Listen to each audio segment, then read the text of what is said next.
Because what if this time right now and this moment was a precious moment, was a holy moment that, like Reverend Dr. Lynn Unger shared with us through her beautiful poem, what if we've been invited into a practice of Sabbath together? What if that precious moment, like in the lyric of the song we just sang, that we all walk around waiting for, we're waiting for this invitation into stillness. And right here, in this holy moment, I find God. And more important, I find myself. And so I believe we have all been invited. We've been invited into a precious moment, a holy moment. And like the third step of prayer in the science of mind, affirmative prayer treatment, it is ours to realize, to make real spiritual truth. Because like you've heard me say before, many of you, we are the way God gets here. We are the way Spirit shows up. We are how spiritual truth, how greater truth, how the power and the force of love reveals itself on this planet is through us. So we can stop waiting. We can choose to say yes to this invitation into the silence where I find myself. And you know what's interesting is when we get still, I know it's uncomfortable. I know when we get still and it gets quiet, like the song says, and I hear what could never be heard in all the chaos and noise. But I promise that the very goodness of all that is waits for us there. The very goodness that is the truth of who we are, the very totality of life itself, meets itself in that quiet and in that stillness. And I believe that when we choose to take that invitation and we choose to go into that place in our own being, within, the only place we can meet God, the only place we can actually contact that great beyond. That is exactly how the world we've all been dreaming of gets to come into being. It is exactly how we each say yes to the dreams and the absolute knowing in the center of our being, in the souls of ourselves, in the dreams we have for what we know can be.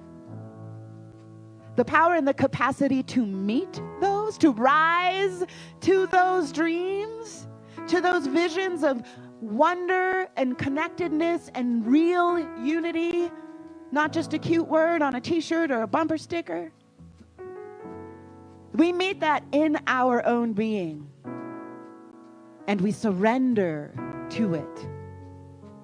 That's one of the reasons why I have a Sabbath practice. I practice Sabbath every week because I know better than to listen to myself spun up in chaos.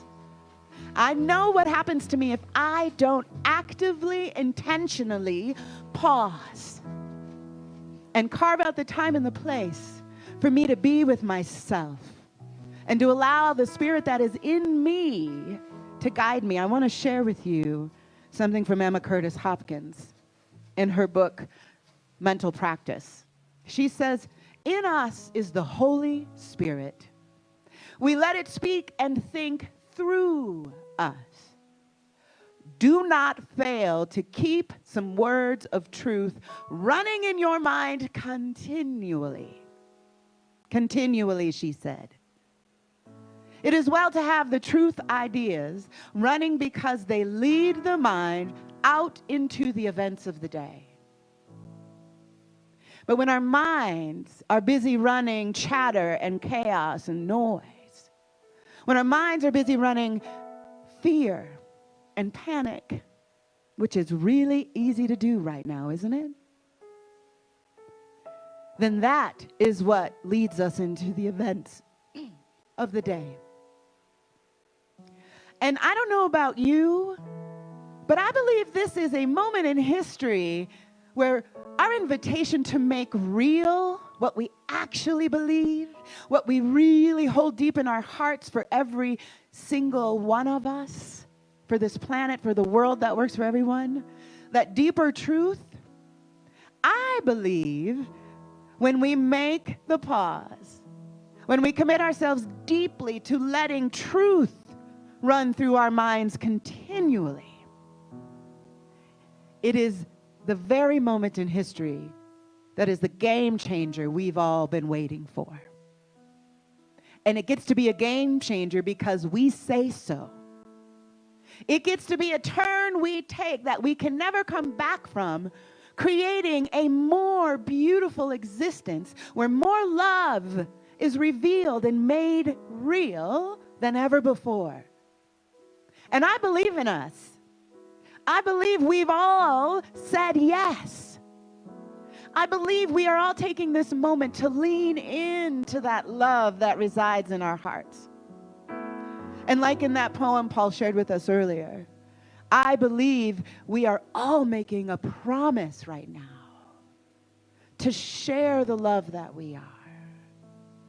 Because when I find love, I find myself. And we got to figure out what those words are for ourselves. What are the truths we are going to let run through our minds continually right now? I want you guys to shout out right now on your Facebook feed. Send some words of truth that you are hanging on to or would like to be hanging on to right now. Some words of truth that you can use as an inner and outer mantra. Because, right, we're all at home by ourselves right now for the most part. We can mantra out loud as much as we want. We can be singing out loud as much as we want. A friend of mine who lives in Italy and is quarantined in her house right now just sent out a video yesterday on Facebook dancing it out in her house slippers in her living room. It was fabulous. We get to decide who we want to be in this moment. So put on that Facebook feed. I'm looking at y'all. I'm watching. Share some words. Share some mantras that help us stay grounded in that holy moment, in that precious moment. Share some words that work for you so that it may work for somebody else. Leningar said in her poem, "What if you thought of it as the Jews consider the Sabbath, the most sacred of times?" I love this idea. I feel like I have been shouting from the mountaintops for many years now, the practice of Sabbath and the practice of stillness and meditation. We don't have to wait. We get to lean into the invitation. We get to lean into, possibly for many of us, a new way of being, where we are more deeply inwardly connected, maybe than we've ever been. And I'm going to remind you what Emma Curtis Hopkins said, letting the truth ideas run through our minds because they lead the mind out into the event of the day. Imagine a world where we are so prayed up, where we are so centered in the truth of who we are and our divine, authentic knowing and being, that we are led out into the events of the day from that prayer, from that knowing. Imagine that. Imagine what it looks like When you are so centered and you are in continual truth telling, truth thinking, truth knowing in your own mind. That is the entire purpose of prayer. It is the entire purpose of meditation. It is the entire purpose of spiritual practices. To make real these beautiful principles that run through all the faith traditions and philosophies. This inherent knowing that we are connected to one another, that there is only one thing. There is only one carbon-based universe that we belong to. And in all that oneness, we get to promise our greatest selves to one another. We have already been married, y'all. This is an inescapable oneness, an inescapable fabric that we are each a stitch in.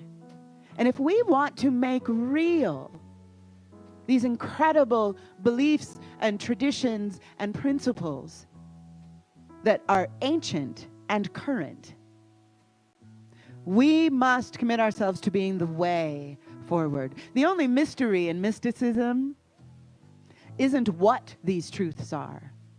It's how do we align ourselves and keep ourselves centered in them. That's the great mystery. And in this promised time, in this answered prayer we find ourselves in right now, that precious, precious quiet and solitude that many of us have been longing for in our busy, busy, busy lives.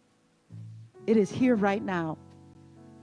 And may we each say yes to the invitation to dive more deeply, to know more fully, to stay connected more continually than we ever have before. Because we are needed. We are the ones we've been waiting for. And we have been given an incredible opportunity right now. And I know that we each say yes to it. I also know there can be some stuff in the way. Anybody feeling like they got stuff in the way? Thumbs up on Facebook. Send up a thumbs up. I know. There is some stuff, some shiznit in the way. It's our fear. It's our discomfort in the unknown. I am telling you, it literally feels right now like we are sitting, standing, walking, laying on moving ground. Yes? There is information coming at us minute by minute. There are changes in our day-to-day lives, hour by hour. And I get that can be scary. But I want to share a profound, wise word. You better chickadee check yourself before you wreck yourself. Check yourself before you wreck yourself. We must be willing in these changing, fluid times to check our own minds, to check our own beliefs. Because when we move out into the events of the day, from that place of fear, from that place of wanting to micromanage life itself, because we're afraid and we're so uncomfortable, we got to check ourselves. So that is one of my mantras that I've been using this week, y'all. Chickadee, check yourself before you wreck yourself. It helps. It helps. It's that reminder when we start spinning and getting in a feedback loop in our own heads, right? It's that reminder to check yourself so that you can move out into the world, so that you can move in your own living room from a place of deep knowing, from the greatest power in the universe that is what you are made of, in that connected, loving place. And so we must be willing, if we are to promise this world our love, We have to be anchored in it. One of the other things I was reading about this week from Emma Curtis Hopkins, known as the teacher of teachers. She said that faith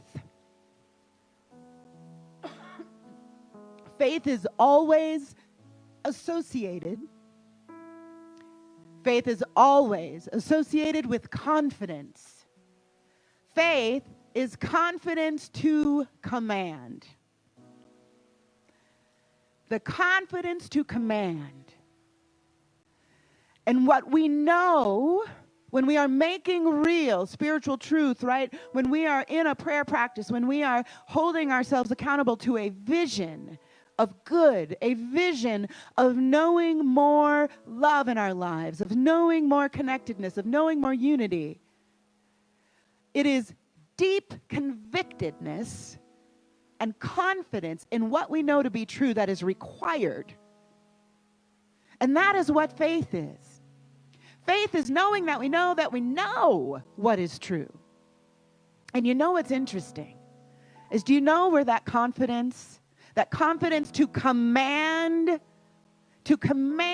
through prayer, to command through your own mind, to command in the manifest universe, to command what you know to be true, to reveal itself, to make itself real. That confidence to command comes and rises out of a place of surrender. In order to reach that conviction, in order to reach that absolute knowing that allows us to command the universe itself, that allows us to be agents of change, that allows us to command healing, that allows us to reveal truth, it only rises from a place of surrender. And what are we surrendering to? We are surrendering to that still, quiet place in the center of our own beings where we meet God. We are surrendering to the truth that we let run in our minds and our hearts continually. And when we surrender to that, when we surrender and just relax into what we know in the depths of our being, we rise from that place confident to command. Each one of us is a healer. Each one of us is a commander of the law. Each one of us has the potential and the possibility and the absolute force of spirit itself to create a world that works for everyone. Each one of us has that. But we don't get to that conviction, to that absolute knowing, that absolute confidence in who and what we are, if we have not surrendered to the pause. If we have not surrendered and rested in our center within. That is where divine guidance comes from. Divine guidance is not some symbolism or serendipity happening out in the world. That's fun and it's cute. Some people call it winks from God. Yay, winks from God. I love them too. But divine guidance comes from inside. Absolute knowing is in us, and it is the only place we know it. It's not in my words. It's not in all the sacred texts. It's not in the self-help books. It is in the pause. It is in the willingness to sit in your own inner world, which I know sometimes is not a fun place to sit. We've got our own internal chaos and noise. That's why we got to chickadee check ourselves before we wreck ourselves. We got to check our own beliefs. We got to check our own thoughts. But if we want to step into the fabulous greatness that we are, we must be willing first to surrender into the greatness that we are. We must be willing to touch the center of our own hearts, the center of our own beings, where I find God, I find myself. And it is from that place, my loves, that we are unstoppable. We command the very universe. We command health to reveal itself. We command connectedness to reveal itself. We command love to reveal itself. From that place, unstoppable. I want to share this funny moment I had yesterday. I was on Facebook, and my sister friend, Bonnie Benton Cruz, who is truly a demonstration and answered prayer for humanity. She is an activist. She is a place of service like I've rarely seen. And she said on Facebook yesterday, a lot of things are closing amid COVID-19. My mouth is not one of them. My mouth is not closed either, as you can see. And I hope that as each of us has already said yes to this invitation to get still and to slow down and to spend some quality time with ourselves and to connect more deeply with our authentic, divine, incredible nature. I hope as we rise from that surrendered place that we command out loud to reveal what is true. Realization defined means an act of becoming fully aware of something as fact. To become fully aware as something as fact. What do we want to become fully aware of right now as we come together in our individual solitudes? Wouldn't you like to be more aware of the truth of who you are? Wouldn't you like to be more aware of the power and the presence of love, capital L love, the greatest power in the universe? And I read up on the Greek roots of the word epiphany. And it means manifestation. It's an experience of a sudden and striking realization. I don't know about you, but this is a ripe time for some epiphanies. This is a ripe time for, like the song says, to hear what could never be heard. This time right now, we are invited into more epiphanies than maybe ever in our lifetime. Which means we are invited for instant manifestation of love. We get to have ahas left and right, above and below, in our own beings. We get to have epiphanies right now because what that means is we get to manifest in a striking appearance what we have known in our hearts all along. That love is truly all there is, that we belong to one another, and that, yes, I promise my love to you. I promise my whole dang self to you, to our lives together, because it is one life. And we are in it together. We rest in each other's hands. And so I know that as I say yes to the invitation of surrendering into the greatness of my own being, I know that you do too. Because I know that I want my hands to be a wonderful place for you to rest. And I know that your hands are a beautiful place for me to rest. And that we are going to be connecting with each other with all this incredible technology in ways that maybe we've never done before. We've never taken the time to realize that we've been gifted with true connection. And we choose to reach out. We choose to share our words.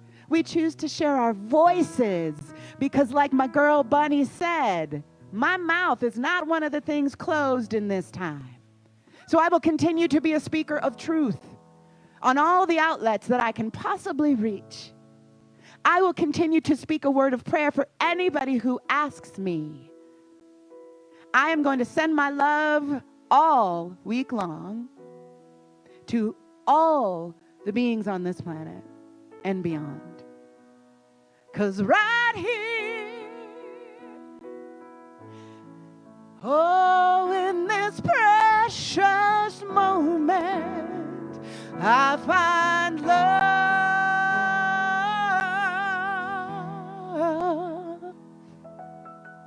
and I find myself. I find love, and I find myself.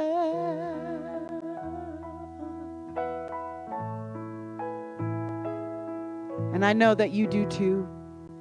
I know that in this quiet, in this solitude, in this pause, you find the love that you are. You find the God that you are. You find the Spirit that you are, and you promise it to the world. And you give it in all the ways that your heart is led to give it.